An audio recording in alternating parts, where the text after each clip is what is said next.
pala ako eh. Nagigitara pa rin siya.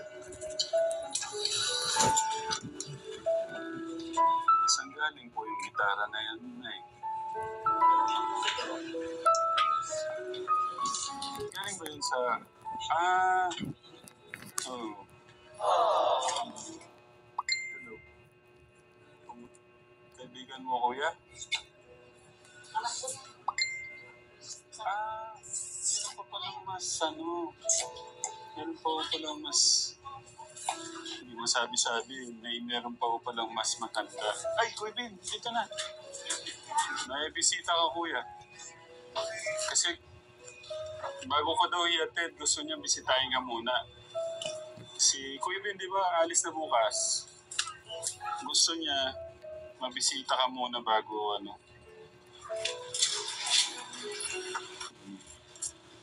God bless, kuya. Hoy, alas na ito mo.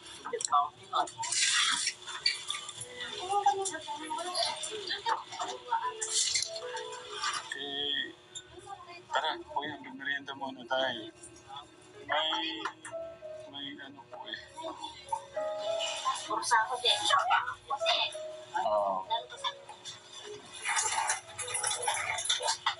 binigay po ni kuya yung listahan po ng mga nagabot po na na. Opo. Uy, ikaw. Pasok na eh. Ikaw, nagpasama kang uwi na daw po kasi sa Davao. Eh, bago daw po siya umuwi, gusto po niya Kaya, paano nga ng call?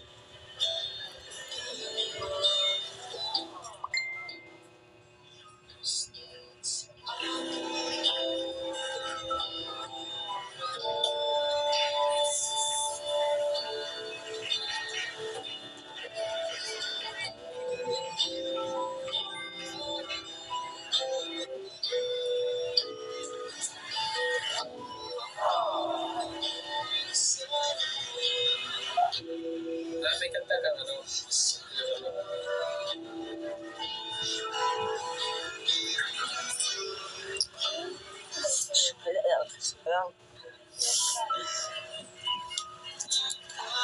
Wala akong magawa eh. Practice lang. Mamaya ating view. Exam mo mamaya ay bukas.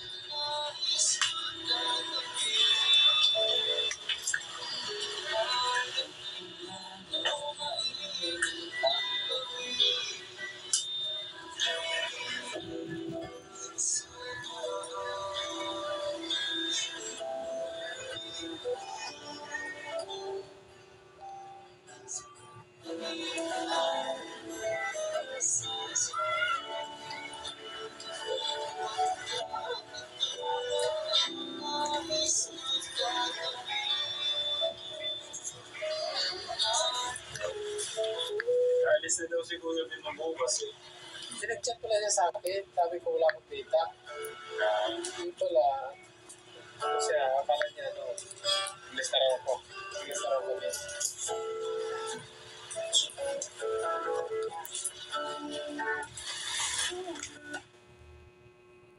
Yakapin. Ganda. Hindi mo pala Wala akong apple eh. Kuya Ben, bigay mo sa mga bag.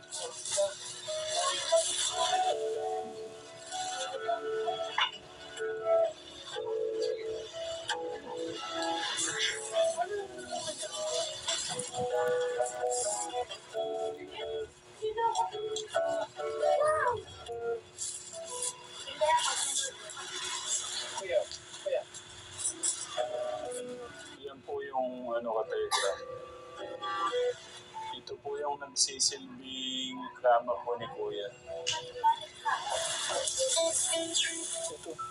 Bigyan mo sa amin na. Oo na kayo. Bigyan mo sila. Tabi mo si nanay ko dito.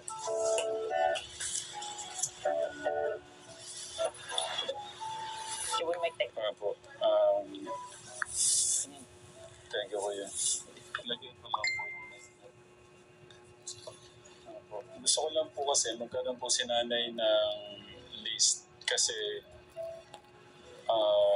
Siyempre, iba din po yung meron kung alam po ni nanay yung mga nagpabot ng pagmahal kay kuya. Tsaka alam po ni nanay yung kung sino-sino po sila lahat. Ano na, tumutulong na dito sa taso. Nawagsak na lang. Matukot na lang. Sa pinto Pinto. po Pag sinarado yun, laglag.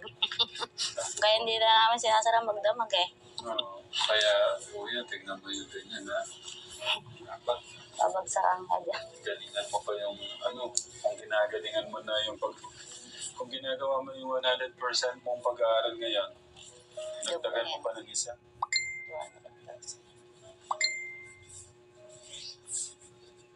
Wala silang pasok kanina kasi may bagyo daw. Nag-announce yung Ang alam ko, Kansilado. pagkakalo ko nga po, may exam po ngayon. Kaya, Hindi po silang... ang totoo lang na nandun ako kami kanina pa. Naghihintay lang po kami ng alas 5. Ay, wala pong pasok. Tapos pagka-alam ko, tumutugtog daw siyang gitara, sabi ni isa. So yan Ano po? Kansilado po yung pasok ngayon. Exam nga daw nila sana. Sabi niya. Nay, gusto kong malaman kung nakahanap na po kayo ng maliban dun sa unang nakita po nating lupa. May bago po kayo nakita? Meron sana doon. Tapos yung sa may papasok din po doon. Kaso dulo pang konti. Kasi sabi ko nun katekram kila nanay, pag-uusapan namin ulit pagkatapos ng birthday para po. Kaso ano daw, may iba daw may benta yung lote na tapos saka ibebenta rin yung sa tapas ng eskwelahan.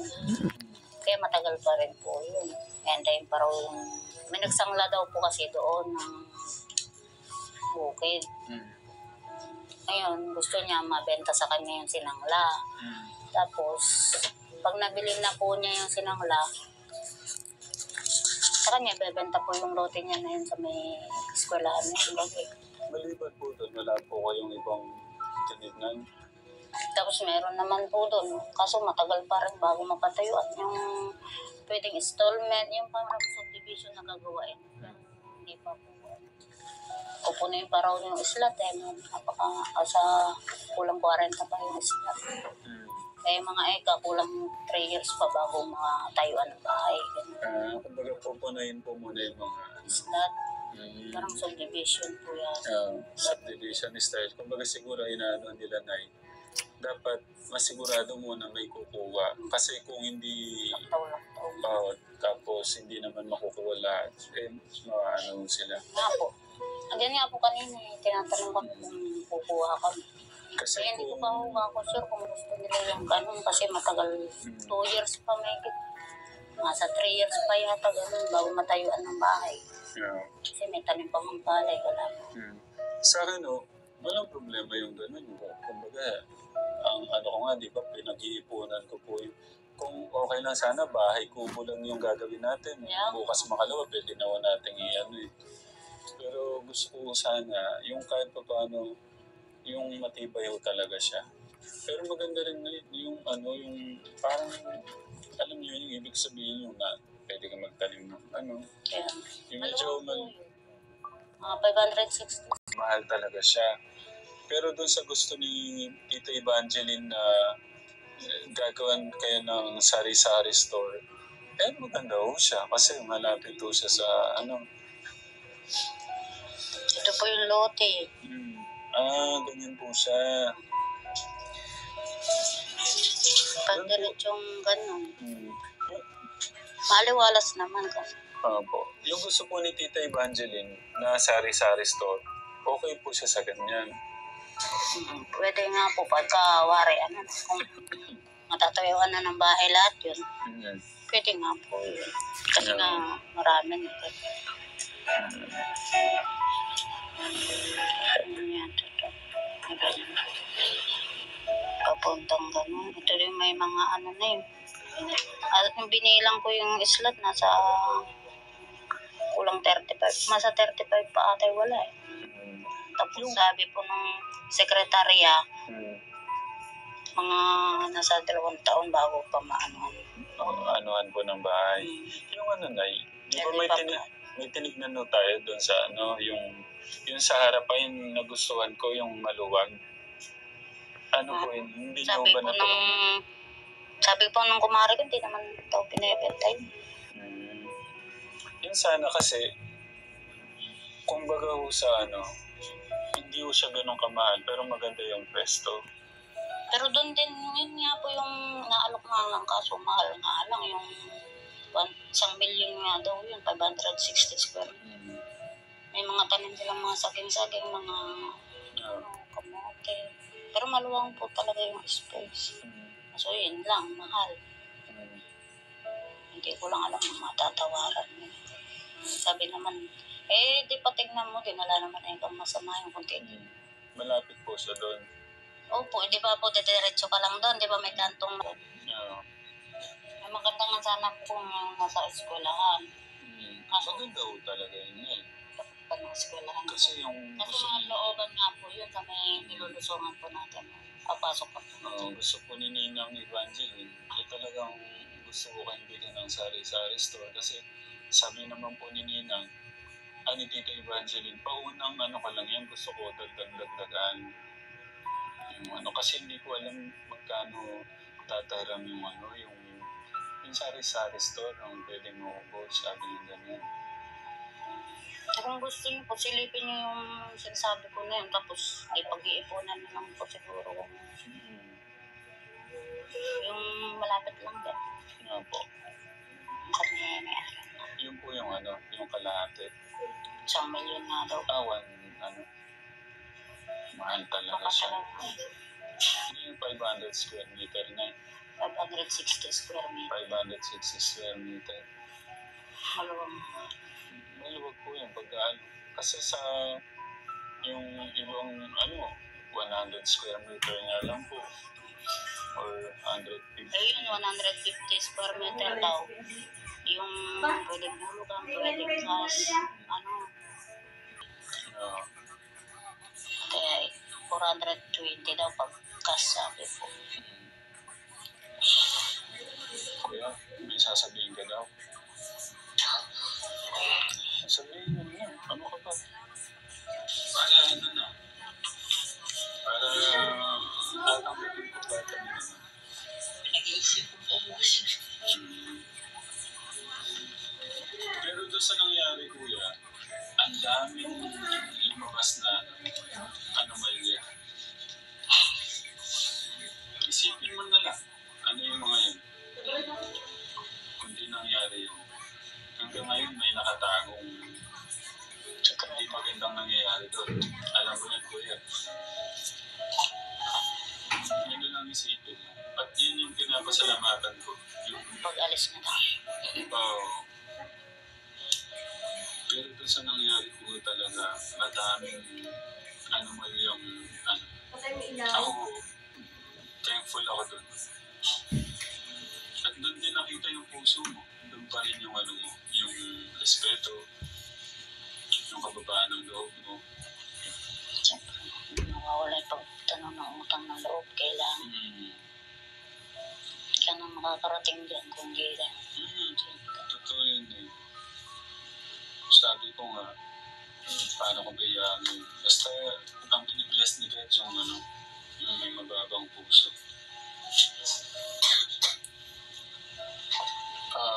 Gusto nga ni Ninang Precious at saka ni Tito Evangeline kung ano yung napag-usapan namin kasi tulog ka kagabi. Pero yung iba siguro narinig naman po niya nung na ako na po yung magsalita sa inyo, Nay. Kung ako po yung magsasabi sa inyo, Nay, na yung gusto namin mangyari na pero nung paman alam nyo na tinatanong kong ganyan. Alam niyo na po yun. Gusto ko nga lang talagang si Kuya magsabi na yun nga po, siya yung magsabi. Pero kaya na kayo sa inyo po kung okay lang po ba sa inyo na si Kuya makabalik po sa amin ulit. Okay lang po. Wala naman pong, para naman sa kanya yung mga sinasabi mo. Kung sakali man po naman din pumayag, ayusin pa naman po sa school yun. Hindi naman kara-kara, pag sinabing ganun, aalis na, hindi naman pwede yung ganun sa school. Kikipag-usap pa rin naman sa school. Ganun po. Ano pagkain natin eh?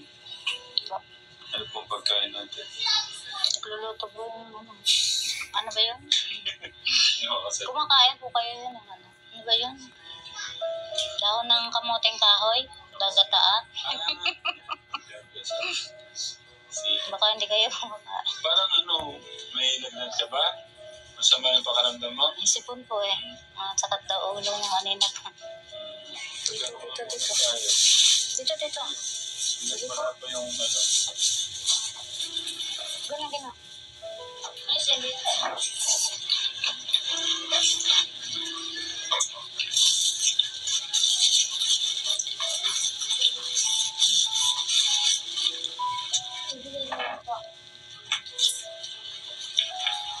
Pero ako, sobra ako nagpapasalamat kuya sa nangyari. Kasi kung hindi yun nangyari talaga, promise, hindi natin alam ano nangyayari na. Napapahamak na pala si kuya mo, hindi na natin alam. At least nahinto yung ganun. Kasi kung nagtuloy-tuloy na hindi natin alam saan napupunta yung pera ni kuya mo, isipin mo ito, alas 100,000. Saan napupunta? Buhos biyaya, hindi naman nila alam kung paano ginagawa ni kuya mo, di ba? Paano kung narating yung araw sa sobrang dami nga ng pera niya, hindi niya na alam ang gagawin, gastos doon, ganito, di ba po? Yun na lang kuya yung isipin mo, kundi nangyari lahat sa promise.